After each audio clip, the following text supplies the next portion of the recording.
comment réaliser ce très joli top Roxane au crochet. C'est un modèle super facile et super rapide à faire. Je vais vous donner toutes les indications nécessaires pour le faire en fonction de la taille que vous souhaitez, d'un taille XS à un taille 5XL. La fiche de réalisation en format PDF est disponible directement dans la description de cette vidéo ou sur mon site lecrochetdeplume.com. N'hésitez pas à me dire en commentaire quelles sont les prochaines vidéos que vous souhaitez que je fasse sur ma chaîne et bien sûr à me rejoindre sur Instagram, Facebook ou sur mon site internet.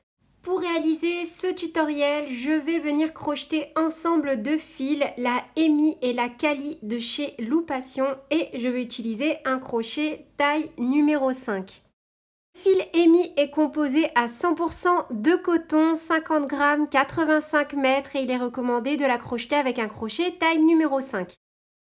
Pour la Cali, on est sur 62% de nylon, 38% acrylique, 50 grammes, 250 mètres et il est recommandé de la travailler avec des aiguilles taille 3-4. Au niveau des tailles, je vous donne maintenant, comme vous le savez, le petit guide qui s'affiche à l'écran. N'hésitez pas à mettre pause pour noter les informations qui vous intéressent. La fiche de réalisation de cet ouvrage est disponible sur lecrochetdeplume.com ou encore dans la description de cette vidéo. Au niveau du matériel, je vous laisse faire pause pour noter toutes les informations qui vous intéressent. Au niveau donc du nombre de pelotes à utiliser si vous utilisez les mêmes pelotes, le même crochet que moi. Si ce n'est pas le cas, pas de panique, dans cette vidéo, je vais vous donner toutes les mesures en centimètres. Cet ouvrage va se réaliser en deux parties. Les photos que vous voyez à l'écran sont tirées de la fiche de réalisation en format PDF. On va commencer par réaliser donc la partie qui correspond au haut de l'ouvrage et pour ça donc on va réaliser une maille chaînette en fonction de la taille que l'on souhaite réaliser. Il faut que le nombre de mailles en l'air reste pair plus 1. Donc je vous laisse faire pause et noter les mesures qui vous intéressent. En fonction de la taille que l'on souhaite réaliser, on va venir faire une maille chaînette. Donc on commence par faire un nœud autour du crochet et on réalise le nombre de mailles en l'air que l'on souhaite.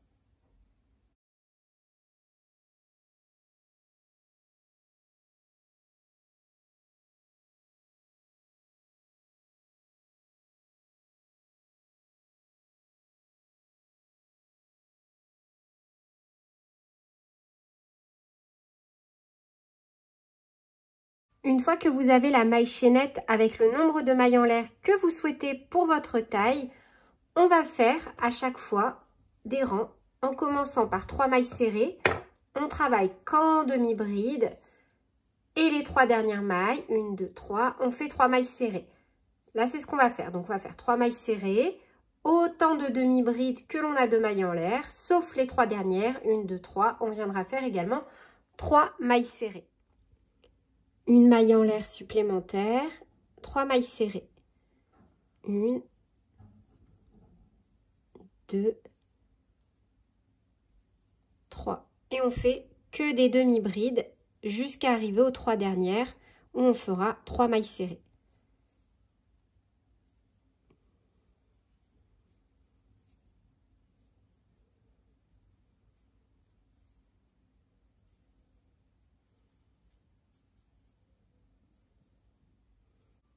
Pour le rang numéro 2, on fait une maille en l'air et pour les 3 premières mailles serrées, on ne pique que dans le brin arrière et on fera ça à chaque fois. Donc, on pique que dans le brin arrière et on vient faire donc 3 mailles serrées. 1, 2 et 3. Ensuite, on va faire que des demi-brides normalement en piquant dans les 2 brins. Et pour les 3 dernières mailles serrées, 1, 2, 3, on fera exactement la même chose. On ne piquera que dans le brin arrière et on fera 3 mailles serrées. Et on va répéter ça jusqu'à avoir donc la largeur que l'on souhaite. Pour une taille S, j'ai fait donc jusqu'à 13 cm. Il faut que cette bande recouvre une partie de votre bras, donc le devant de votre bras. Par exemple, vous allez mesurer un pull que vous avez et vous allez mesurer combien fait une face de ce pull et vous allez devoir donc monter autant de rangs que nécessaire pour obtenir cette taille. On va ensuite passer à la réalisation du col, puis de l'encolure. Pour cela, vous pouvez très bien adapter ce modèle. Donc moi, au niveau de ce modèle, j'ai laissé 27 cm de tour de tête. Si vous adaptez ce modèle, le plus important à retenir, c'est que nous allons baliser au milieu 30 mailles qui vont correspondre à 27 cm, puis on va venir faire une maille chaînette. Une fois qu'on a atteint la hauteur que l'on souhaite, on va venir donc travailler au niveau du col comme ceci. Donc moi, au total, je vais prendre mon exemple au niveau de ma maille chaînette. J'ai fait une maille chaînette de 120 mailles en l'air. Je retire les 3 mailles serrées du début et de la fin, ça me donne 114. Donc au milieu, à chaque fois, je fais 114 demi-brides.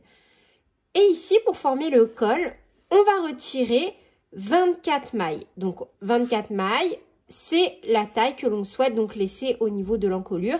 Si vous voulez une encolure plus large, vous allez faire plus de mailles coulées. Si vous voulez au contraire quelque chose de plus serré, c'est à vous de voir. Là vraiment, je vous donne les mesures que moi j'ai réalisées, mais vous pouvez très bien adapter ce modèle. Donc à 114, je retire 24. J'ai donc un total de 90 demi-brides qui me restent. Donc j'ai retiré les 20 mailles coulées et les 2 mailles serrées de ce côté et de ce côté. Donc je vais venir travailler 90 demi-brides que je divise par 2, ça me donne 45.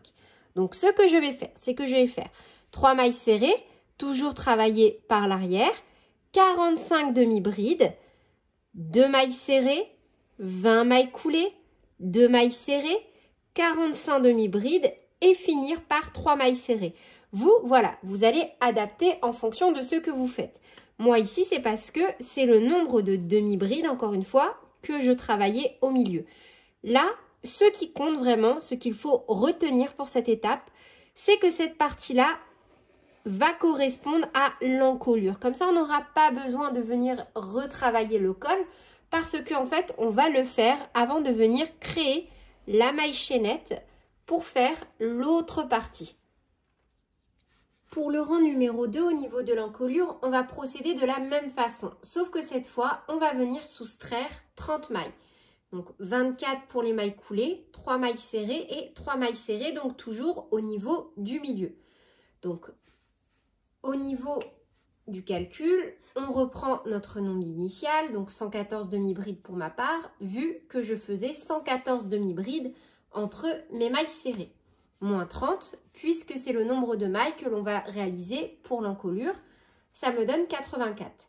Je divise ce nombre par 2, ça me donne 42. Donc, je vais venir faire 3 mailles serrées, toujours travailler dans le brin arrière, 42 demi-brides, et je vais reprendre pile au milieu avec 3 mailles serrées, 24 mailles coulées, 3 mailles serrées, 42 demi-brides, 3 mailles serrées.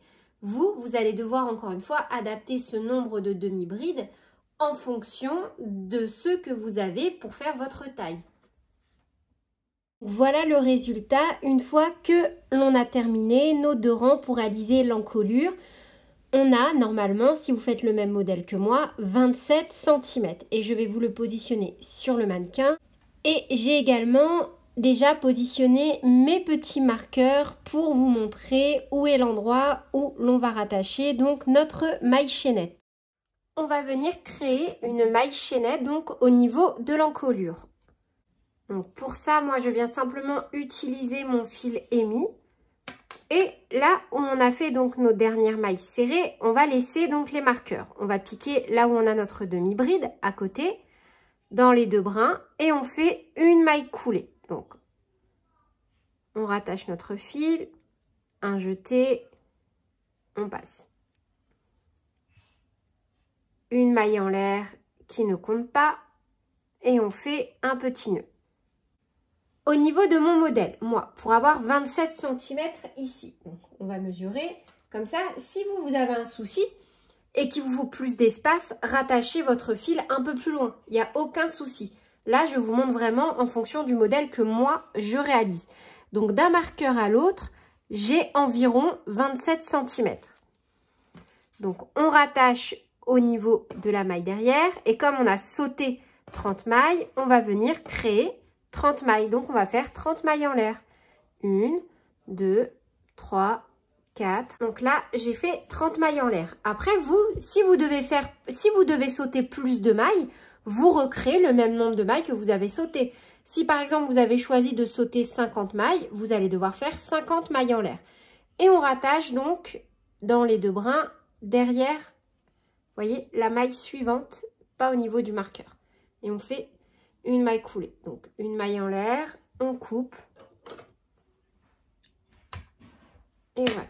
Donc là, on a créé l'encolure.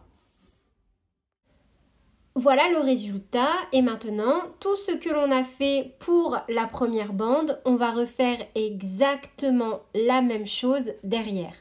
Si par exemple, vous avez devant 20 cm, derrière, vous allez refaire 20 cm. Si vous en avez 18, vous allez en refaire 18. Là, vous allez vraiment travailler en fonction de ce que vous avez déjà fait sur la partie du devant. Une fois que vous avez constitué la partie du dos, on va venir unir l'espace sous les bras et terminer notre ouvrage en circulaire. À ce stade, on va réaliser les coutures sous les bras. On va positionner notre ouvrage endroit sur endroit et à l'aide de petits anneaux marqueurs, on va laisser la taille en centimètres nécessaire pour réaliser la partie 2. Donc, en fonction de la taille que l'on réalise, je vous laisse faire pause et noter les mesures qui vous intéressent. Par exemple, moi, pour une taille S, je vais laisser 45 cm et coudre donc mes manches au niveau des extrémités. Plus important dans cette étape, c'est l'espace que l'on va laisser entre les manches. Donc là, moi, au milieu, j'ai 45 cm et on va venir coudre donc comme ceci sous les bras de chaque côté jusqu'à arriver à notre marqueur. Donc je vous montre, j'ai pas de technique particulière au niveau de la couture. Vous pouvez aussi très bien réaliser cette étape avec des mailles coulées. En revanche, restez très souple. Il ne faut vraiment pas que ce soit serré, sinon ça va être un peu disgracieux et de toute façon ça va venir un peu, casser les courbes de votre ouvrage.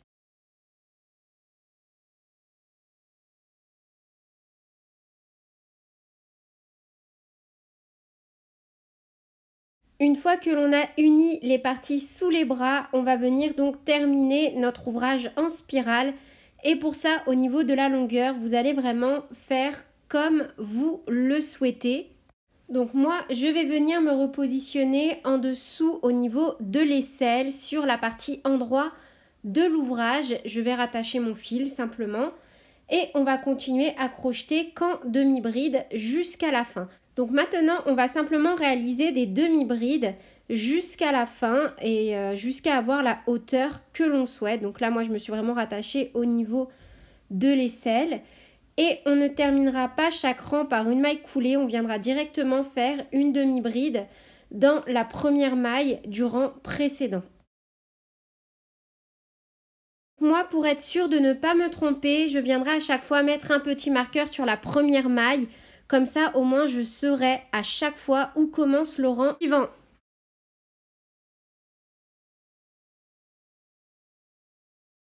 Une fois que vous avez la hauteur que vous souhaitez, on termine par une maille serrée dans la dernière maille du rang en cours et une maille coulée dans la maille du rang précédent, dans la première, là où on a mis notre marqueur. Et pour éviter au maximum les démarcations, on ramène notre boucle vers l'intérieur de l'ouvrage avant de faire une maille en l'air et de couper notre fil. C'est tout pour cette vidéo, j'espère qu'elle vous aura plu. Je vous fais plein de bisous et je vous dis à très vite pour de nouveaux tutoriels. Salut!